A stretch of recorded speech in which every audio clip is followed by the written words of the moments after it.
Ketu Ramachandrasekhar ji. The talk is going to be within the Tantra tradition. Dr. Ketu Ramachandrasekhar ji is going to give his talk on Guru-Diksha-Moksha, the Triad in Tantragama. This is going to be a recorded talk because of his other preoccupations. Dr. Ketu Ramachandrasekhar ji sent us his recorded talk. Before playing his recorded talk, I will introduce Dr. Ketu Ramachandrasekhar ji.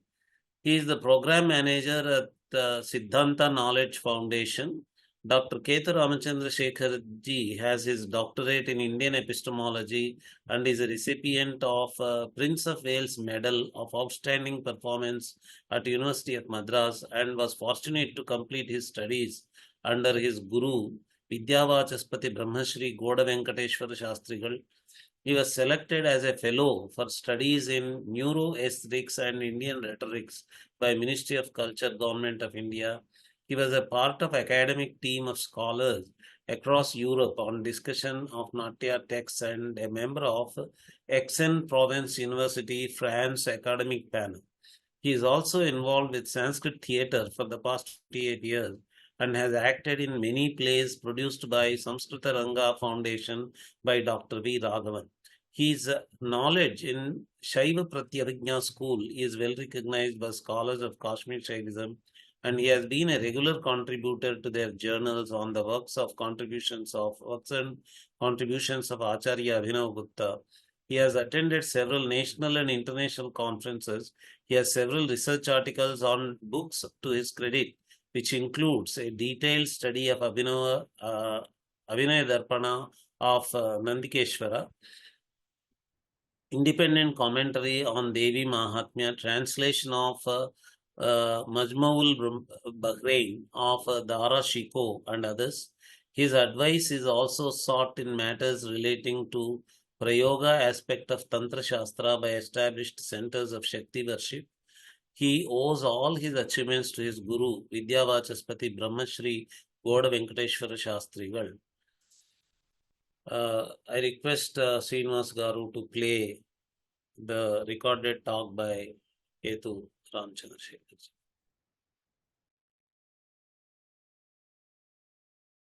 Namaste. At the outset, let me thank Indica for inviting me for this symposium, a topic which is very, very close to my heart on Guru. And special thanks to Nagaraj Garu for giving this opportunity and more so for putting up with my tantrums. And I apologize profusely for not being able to be present or make this presentation in person. The topic that I have chosen to speak today is Guru, Diksha, and Moksha.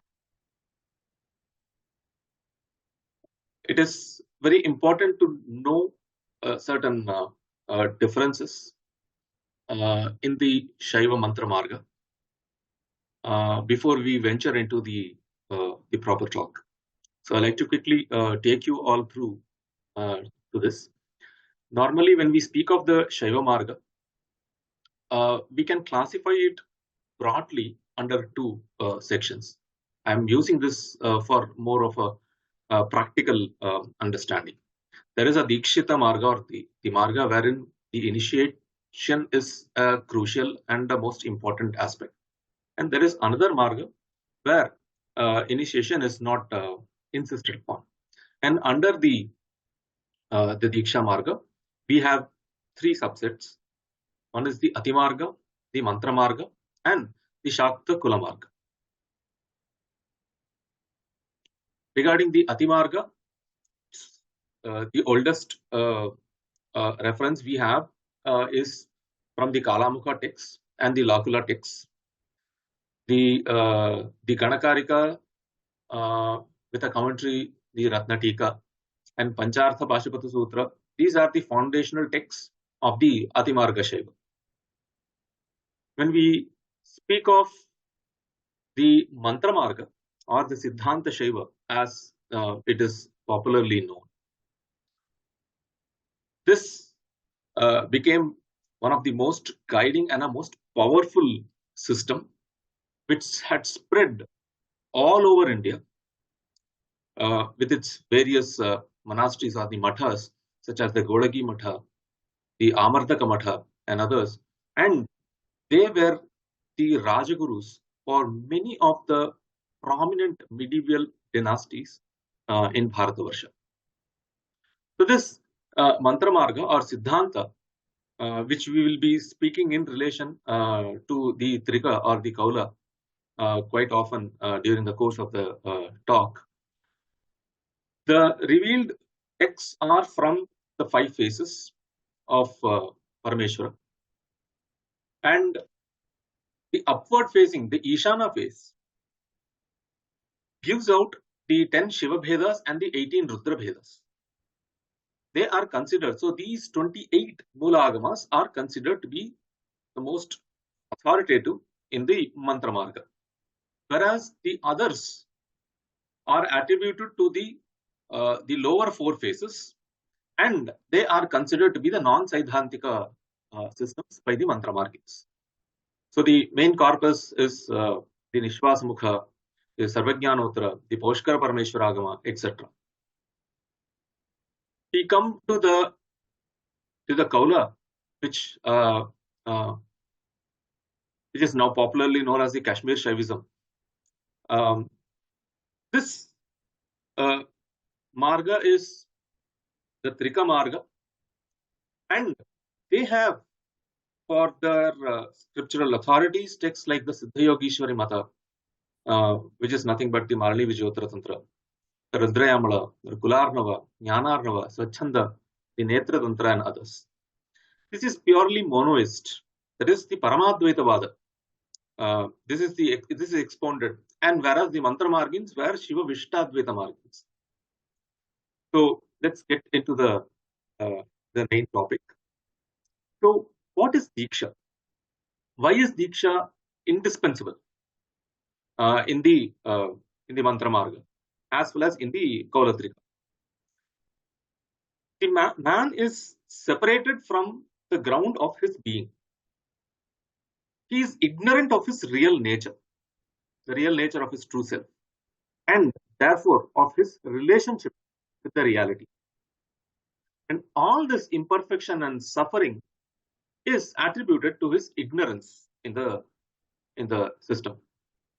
He therefore needs something from outside of his formed nature with which he mistakenly identifies himself to open the way to the realization of his essential self and his relationship with the reality. Therefore, the concept of Diksha was developed and established on a very firm theoretical and phenomenological setup in the Mantra Marga, as well as in the Kaulatrika. So the Shaiva Marga believed that the rite of initiation, that is the Diksha, removes all accumulated sins. Later on, we will see the concept of sin being extended to the concept of the 3 malas, and also that this rite alone can remove it. But in the early phase of the development of the Shaiva ideology, the Pashupata Shaiva belief that the initiation removes sin permanently or otherwise was met with a very strong criticism by the Buddhist Aachaarya such as Dharmakirti. So Dharmakirti has criticized the Mantra Marga's claim that the Diksha is sufficient cause for the end of rebirth, and that the mantras possess the power to liberate in his Pramanavartika. To this, the answers were given by the Siddhanta scholars such as Brihaspati, Sadyojyoti Shivacharya, and later on the Pratyabhijna writers such as Aachaarya Abhinavagupta, Kshemaraja, etc. So the Pratyabhijna provides a theoretical basis for the entire Marga, and it constitutes one of the highest and the most original moments of Indian thought. The principal aim of Pratyabhijna philosophers was to allow the Tantric Shaiva sects to emerge from the dimension of restricted circles and established themselves in the stratum of the Darshanikas.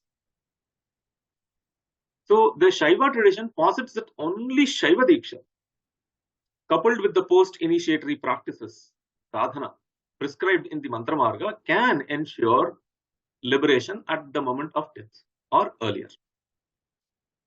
In the later development, this liberation may even be attained before the individual leaves the body. That is the Jivan Mukti. So in the Shaiva perspective, the iconic representation of a deity holds secondary importance compared to the mantras that serve as the expression of its essence. The Nishwasa Tattva Samhita, which is believed to be one of the earliest surviving work of the Shaiva Mantra Marga school, tentatively dated around 400 Common Era. And here we encounter the foundational defense of a doctrine that would come to define the Shaiva tradition. It is the assertion that Diksha or initiation serves as a sole catalyst for liberation from the cycle of births and rebirths. This assertion hinges on the extraordinary potency of the Shaiva mantras, which are believed to possess an incomprehensible power. It says Achintya Vibhava, Achintya Shakti, capable of purging the fundamental impurities responsible for the reincarnation. So according to the Shaivas, the mantras are not mere sound vibrations. They are not mere Shabda Rashi. But in fact, they are conscious beings, divine entities, ordained by the primordial Shiva to enact various transformative effects. In the Matanga Parameshwara Vritti by Sri Bhattarama, he says the Shabdatirikta Atma Visesha Eva Mantra Hasya. So we find a lot of elaboration on this particular aspect. And when we come to the Sadyajyoti Shivacharya, he explicitly emphasizes the efficacy of the Diksha involving the Tula Diksha, the Dhata Diksha, stating that through such initiations, individuals are indeed cleansed of grave transgressions, the great papas, and they can ascertain the dissolution of the karmic bonds through direct observation. So in the Tula Diksha, the practice was that pre-Diksha, the weight of the person, and post-Diksha, the weight of the person was measured, and according to Sadyajyoti Shivacharya, as well as writers such as Brihaspati, they weigh less. So we should remember that this is from the Siddhanta Marga, and here the concept of Mala is slightly different from the concept of Mala in the Kaulatrika. Because in the Kaulatrika, the concept of Mala is nothing but a kind of a cognitive error. But here it is a phenomenological entity itself. That is why in the Tula Diksha, we are able to see the difference. So this was one stand which was very vehemently criticized by Dharmakirti. He says that na alam bijadi samsiddho vidihi pumsam ajanmani. He says that it is not enough, such as the Diksha and the mantras, to sufficiently end rebirth, because of the undesirable consequences that liberation could also be brought about by other such kriyas. He says taila abhyanga, okay, such as rubbing with sesame oil or burning with fire and so on. So he basically didn't approve of the fact that the Diksha could grant liberation. So this objection was answered to a very great extent by later writers such as Aachaarya Abhinavagupta or Aachaarya Kshemaraja in his Vritti on the Swachhanda Tantra, Aghora Shivacharyas, and many others. So let's move on. So if the Diksha serves as the catalyst for the eradication of the malas and the defilements, defilements leading to the bondage, Why is it that not everyone seeks Shaiva Diksha? Is there any other factor which is driving individuals to seek the Diksha? So on this, both the Mantramargins as well as the Kaulatrikas, they agree that the divine intervention known specifically by the term Shaktipada, the descent of grace, was necessary before the Baddha, that is the Pashu, the Jiva, would express even an inclination towards seeking initiation. So this event marks a critical, this is a critical moment in the spiritual journey of a Shaiva. So it is because of the Shaktipada, to some extent, he is even inclined to go and seek Diksha from a proper Guru. So among the Siddhantins, two competing theories emerged. One early notion suggested that the Shaktipada was prompted by a karmic equilibrium, karma samya, where two karmas of equal potency mature simultaneously, create a deadlock that necessitates divine intervention to maintain the balance of karmic repercussions. However, any divine intervention inherently brings about profound changes in the individual.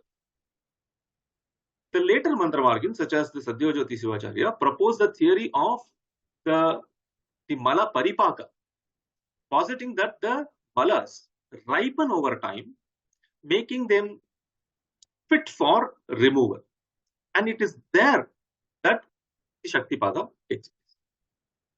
So in contrast, the Paramadvaita Siddhanta of the Kaulatrika, they dismiss both these assertions, and they say that Shiva possesses complete autonomy, the Swatantra Shakti, in bestowing the grace. So it is Nirapeksha.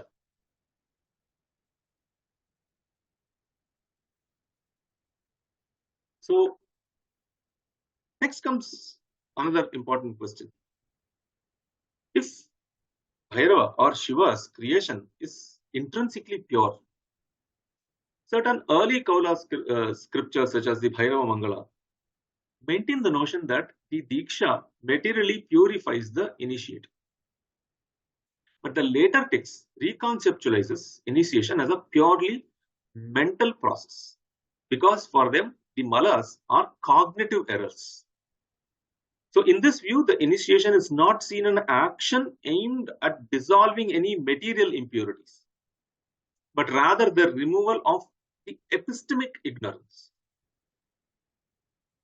So the non-dualists inherited the concept, but drawing from the Malini Vijayotara Tantra.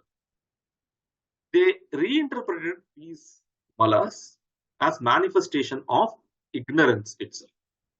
So we find in texts such as the Netra Tantrodhyota, the definition of three malas, that is the Anava, Karmika and the Maya malas. Anava mala is defined as the Apurnam Manyata. This is the erroneous belief that one is incomplete. Karmika mala is called as Shubha Shubhadi Samskara. That is the latent impressions of both positive and negative actions relating due to the mistaken identity.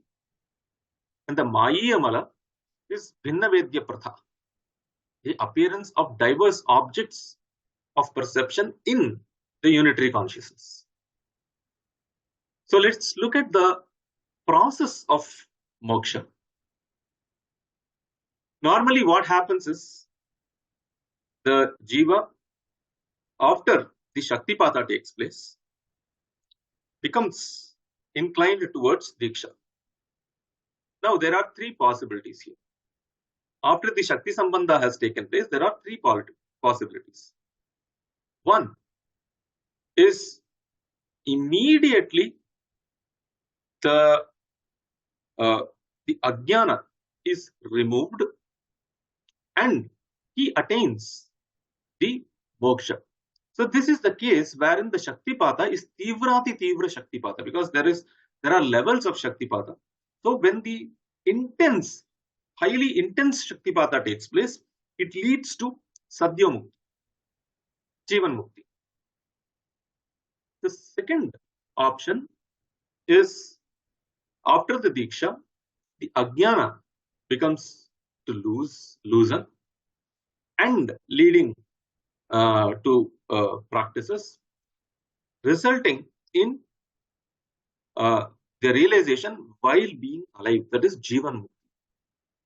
The third possibility is, if not during the lifetime, at the Charamakshana, the last moment of before death, that Jnanaspurana takes place and he attains the Videha Mukti.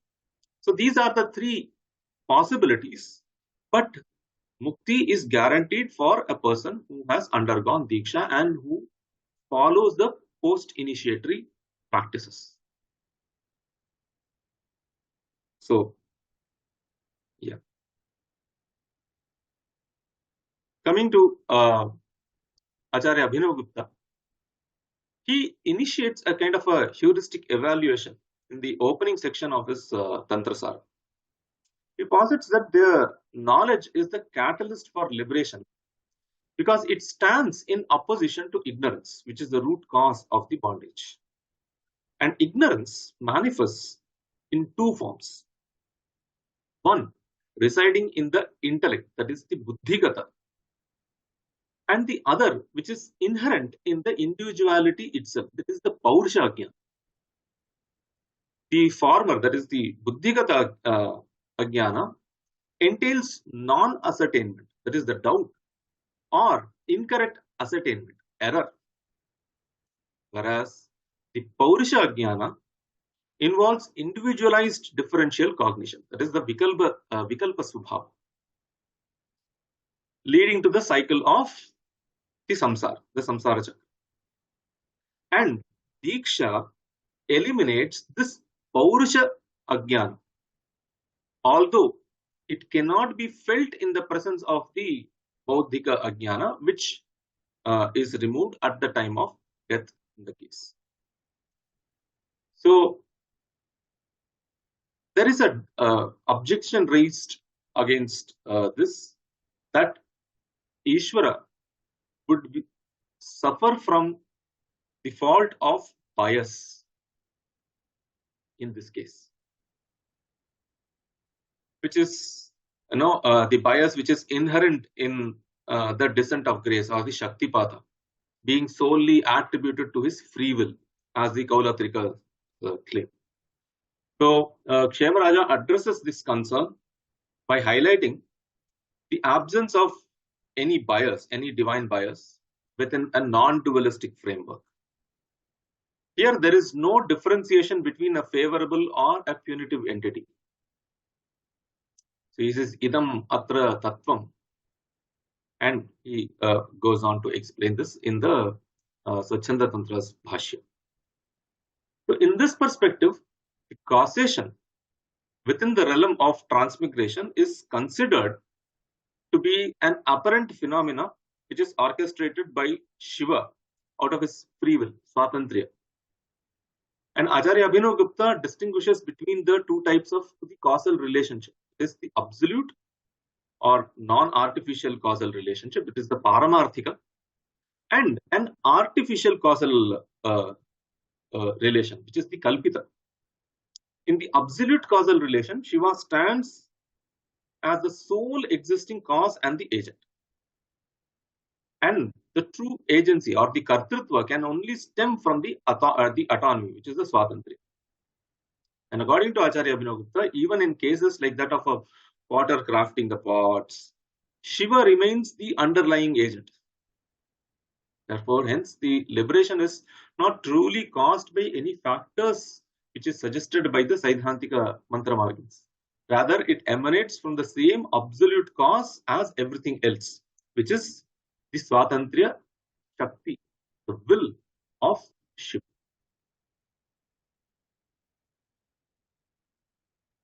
So, another crucial aspect in this particular discussion will involve the examination of the scriptural authority.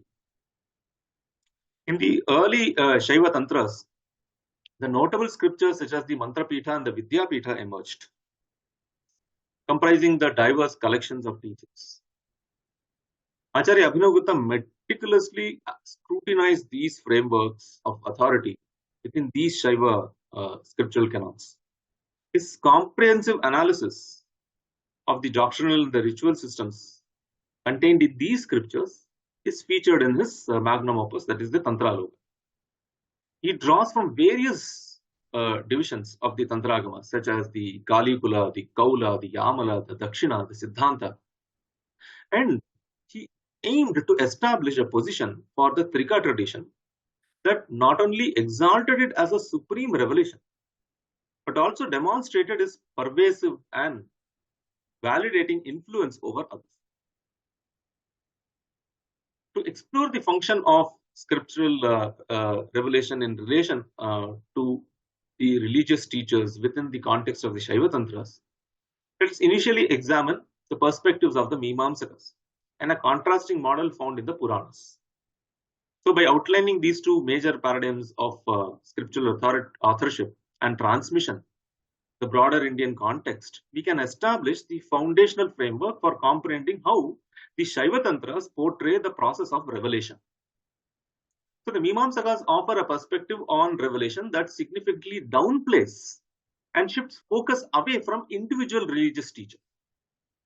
In contrast, the Puranas attribute greater responsibility to the individual teachers in the transmission of the scriptures, particularly highlighting their role as inquisitors whose inquiry led to the emergence of the new and repurposed revelatory teachings. So in the Brahmayamala Tantra,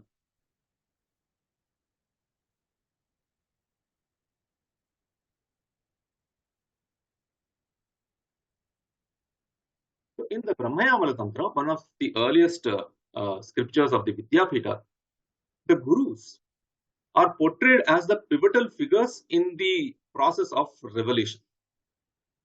Although presented in a prophetic vision regarding the future transmission of the scriptures, these gurus are characterized with detailed biographical information, enhancing their significance. This portrayal of revelation anticipates the model found in the Kula Marga, where the enlightened gurus, the siddhas, the perfected masters, are emphasized as the central agents of scriptural transmission. So we know that the Mimamsakas held a very contrasting opinion to this. So describing the Shaiva scriptural canon as the Mantra Margins, they have the 18 Rudra Vedas and the 10 Shiva Vedas. And it depicts Ishvara as the deity of personification of the Shabda Rashi. And this portrayal aligns with the Tantric view of the deity as the mantra and echoes the transcendental aspect of the deity delineated in the text. And the sonic nature of the deity, the Shabda Swarupa of the deity, encompasses all the syllables, including the vowels, that is the bijaksharas, the consonants. The consonants are called as the yoni. Okay, and pervading the universe with its power, and offering the most subtle and the efficacious wisdom for liberation. To an extent that the Shiva Sutra says that only by the Matrika Chakra Vijnana the mukti is possible. So in the early Shaiva Tantras, striking parallels emerge with the models of revelation depicted in the Puranas. So here Ishvara, especially Shiva, is recognized as the primary author of all the scriptures.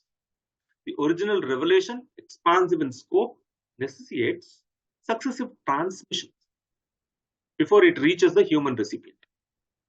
So this process of scripture's descent is often narrated in all the tantras and the agamas at the very beginning.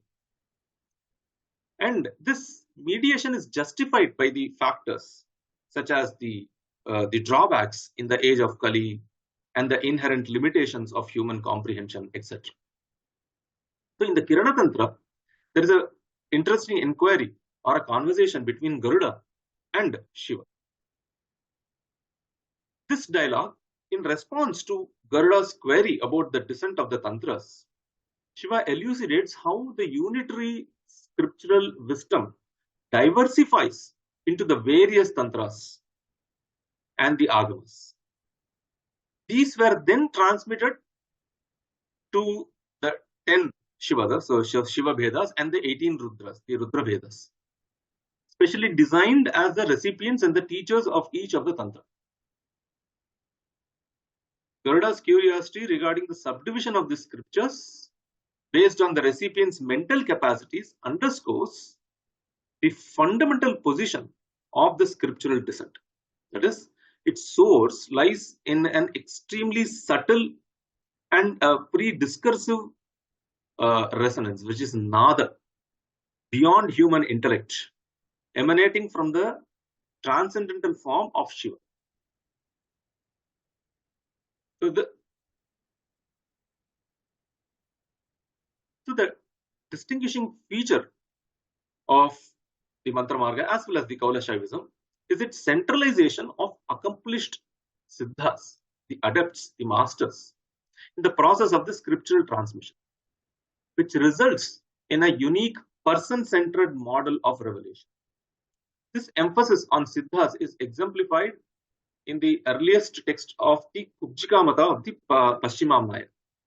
So the Kubjika Mata Tantra says, the Sadhu Sadhu Mahabhage. That is, it starts, paucity of time, I'm not going to read the entire thing. It just says that because these scriptures are established through the line of siddhas. That's the most important. Siddha Marga Kramam Yata. So the lineage of this lineage of siddhas descends into different epochs to transmit the Kaula teaching. And Abhinavagupta enlists that the four couples, such as the Khagendra and Vijjamba, Kurma, the Mangala, and his consort Mangala, Meshanatha and Kamamangala, and finally the Machanda or the Matsyendranatha and his consort, the Kunkunamba or the Konkana, they are listed, and the spread of the entire Kaula is attributed to Matsyendranatha. It describes that Matsyendranatha's reception of the original scriptural dialogue of Bhairava and Bhairavi without any intermediary process happened in the Mahapitha of the Kaula, which is the Kamarupa or the Kamakya. And Matsyendranatha is the sole agent of revelation, the avataraka of the entire Kaula tradition in this Kali Yuga. Aachaarya Abhinavagupta also enlists two very important other teachers from the Mantra Marga and the in the Mantra Marga, that is the Lakulisha, who was born in Kayarod, that is in Gujarat, and the second was Aachaarya Shrikantha. So these two Acharyas are given the highest respect, not only in the Siddhanta Mantra Marga, but also in the Kaulatrika system. They being the systematizers of the entire knowledge corpus. And Aachaarya Abhinavagupta underscores the profound role of Guru in the liberation process. And he asserts that the moment the Guru reveals the state free of conceptualization, liberation occurs instantly. Only the physical instrument, the body, remains thereafter. So, this direct transmission of liberation by the Guru, without any need for ritual, yoga, scriptural instruction, it signifies the ultimate path to the definitive form of freedom, known as moksha while living, that is Jivan Mukti. In Tantra Loka, he says, Yasmin kale cha guruna nirvikalpam prakashitam muktaha tenaiva kalena. So, and he highlights the significance of the trustworthy teachers as an essential criterion for validating revelation. This is very important. They have to, the omniscient teacher has to be, he's known as the prasiddhi. Okay, that is certainty. So in Aachaarya Abhinavagupta's framework, immanent revelatory traditions may contradict each other. Therefore, it necessitates the interpretation of an individual teacher. An individual's intervention is required. So this contextualized understanding of scripture gives rise to a kind of an hierarchical spectrum of the scriptural transmission, with greater authority attributed to those which is closest to the animating subject of the power of representation. So his theory emphasizes that the authority is established by the realization of the individual teachers of the scripture, whose awareness and the cognitive capacity transcend mere textual transmission. He should not be restricted to only understanding the text. So in this view, the person takes the center stage, but not as a mere Mayic subject, but as a Siddha, an expert, an adept who identifies himself with Shiva, the omniscient and the omnipotent knowing subject. So in the Diksha Marga, Guru assumes an elevated position as the facilitator of the crucial rite of Diksha, which holds immense significance in Tantra as the primary conduit of Shiva's unwavering grace. This role further amplifies the already deep reverence accorded to Guru across various Indian philosophical and religious traditions. So in the Kaula tradition, in particular, the Guru's role is very, very important, both with respect to the scriptural transmission as well as for the Anubhava. Therefore, the emphasis on the oral teaching, the Guru Mukha, and non-conceptual transmission, Sankranti, which is imparted by the Siddha Gurus, as well as by the other Avartakas and the masters of the four yugas, whom we had seen earlier. They are called as collectively as the Yuganathas, along with their concerts. This concerts the central mandala, okay, of the Kaula rituals. So according to both Aachaarya Abhinavagupta and Jayarathacharya, his commentator on Tantraloka, a guru who has fully realized his own ultimate nature transcends individuality and becomes one with the divine. The highest principle is called as the Bhairava Tattva in the Kaulatrika. So this perfected consciousness encompasses the entirety of the reality. And such gurus possess direct knowledge of the Supreme Self, the ultimate knowing subject. And Tantraloka, the defining characteristic of such guru is their profound understanding of the supreme mantra, the mantra virya of all the mantras, which is aham, which leads them to be regarded as the embodiments of the divinity themselves. So te para aham paramarsha virya jnaha. That's what he says. And he highlights the profound significance of the a and ha. Now, and uses the pratyahara nyaya, wherein the a represents the Shiva Tattva and the ha represents the Shakti Tattva, and everything which is the manifestation of the Shakti is encapsulated within these two. So one who knows aham knows everything. So by recognizing all speech and the reality as aham, the Guru embodies Bhairava in its all-encompassing consciousness. So Bhairava represents this expansive consciousness. And during the initial transmission, very interestingly, same Bhairava assumes the role of both the teacher as well as the student and reenacts the primordial scriptural dialogue. So the often quoted verse that we find in most of the in the start of most of the tantras is that Guru Sishya Pade Sthitva Swayam Devaha Sadashiva. So Guru Sishya Pade Sthitva Swayam. So both the Guru and the Sishya is the manifestation of Bhairava himself.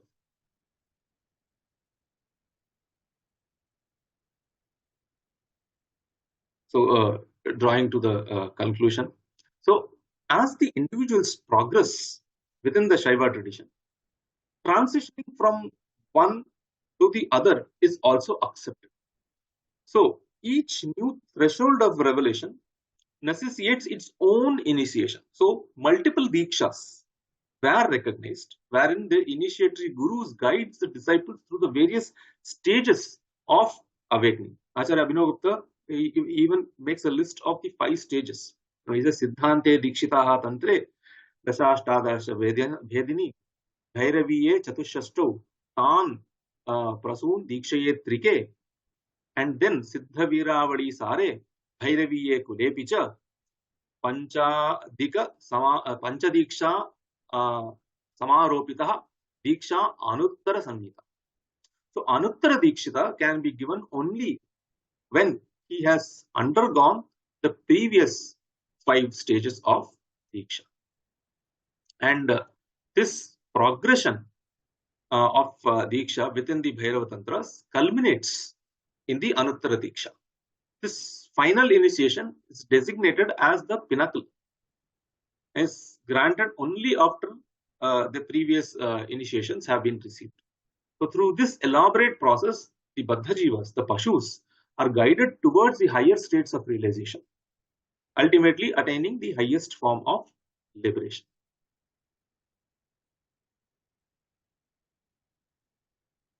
So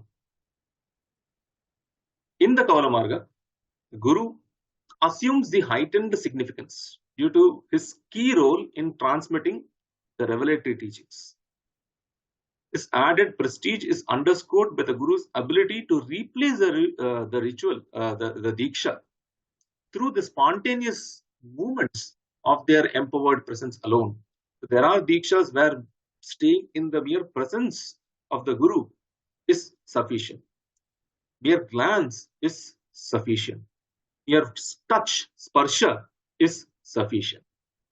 So, such an adept Siddha Kaula Guru directly transmits the power of Shiva into the disciple's body. And this process is called as a Sankranti or transference, which hinges upon the Guru's own fusion with the reality of Shiva. So, the Tantragama's emphasis that the ideal Guru transcends being merely a scholar or a ritual officiant instead of the ideal Guru is established in the autonomy of their innate nature, and he is capable of spontaneously transmitting Shiva's power to the disciple. Therefore, Guru is indispensable in the Tantra, and Diksha is indispensable for Diksha. I really thank once again Indica and Nagaraji for this opportunity. Dhanyavad. Namaste.